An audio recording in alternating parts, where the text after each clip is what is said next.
BFM Business. Toute l'info éco et business à la mi-journée. 60 minutes business.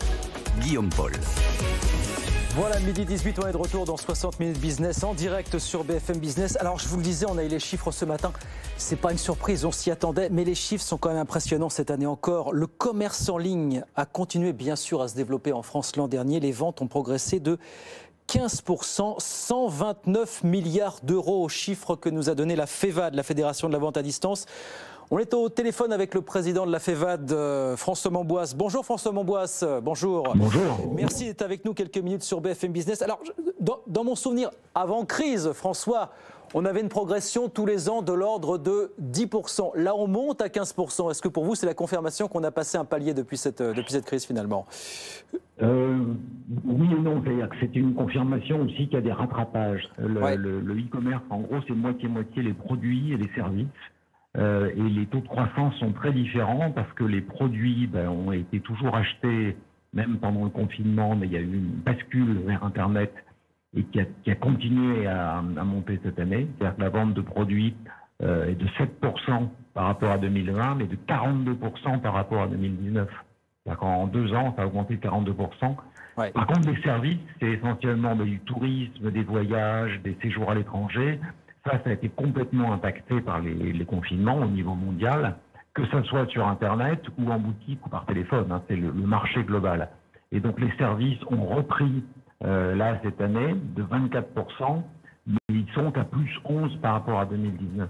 Ouais. Donc il y a un contraste entre les produits et les services qui est très fort. Il y a un contraste qui est très fort, mais au global, ce que montrent vos chiffres, c'est que le e-commerce représente désormais un peu plus de 14% de l'ensemble du commerce de détail en France. Faut voir d'où on vient, François, vous avez rappelé, c'est qu'en 2019, juste avant la crise, on était encore à moins de 10%, on est passé de moins de 10% à 14% aujourd'hui. Ça, c'est vraiment considérable quand même. Hein. Tout à fait. Ça, c'est la partie produit. Il y a vraiment eu un coup d'accélérateur lié au phénomène de confinement où des gens se sont mis à Internet parce qu'il y avait certains produits qu'ils voulaient acheter, qui devenaient indispensables, essentiels, et ils sont passés sur Internet et ils sont restés. Oui, ils sont restés. Est-ce que vous avez l'impression qu'on peut dire aujourd'hui, en 2022, ça y est, le e-commerce s'est véritablement démocratisé? Est-ce qu'on a touché à l'aune de cette crise des publics qu'on ne touchait pas auparavant avec le e-commerce finalement?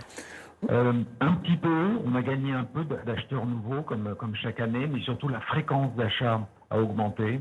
Et puis de nouvelles catégories. Des catégories comme le bricolage, comme l'équipement de la maison, ont vraiment progressé très fort. Ça a progressé. Le roi Merlin, etc. Oui, c'est ça, évidemment, dans le contexte qu'on connaît. Est-ce que, vous dites, on a attiré de nouveaux clients. Est-ce que le ticket moyen d'achat par consommateur a augmenté? Est-ce que vous avez des chiffres là-dessus pour prendre aussi... Le ticket moyen est de 60 €, mais qui s'est stabilisé après une longue descente. Mais là aussi, c'est une moyenne, si vous voulez, entre 1 ou 2 livres achetés chez un libraire en ligne et puis une semaine... de vacances en Tunisie pour 4 personnes. Donc la moyenne ne veut pas dire grand-chose. Elle est significative site par site, mais au total, c'est un peu des choux et des carottes. 14% du commerce de détail en France, est-ce que vous dites la machine est lancée? Et est-ce que vous dites la tendance va aller crescendo de manière peut-être pas exponentielle, mais quand même assez significative dans les prochaines années? Pour vous, c'est quoi l'enjeu des prochaines années finalement? En tout cas, l'avance qui a été gagnée très forte au cours des 2 dernières années, je pense, va continuer et on va repartir vers une croissance qui, comme vous le disiez, était entre 10 et 12% année après année.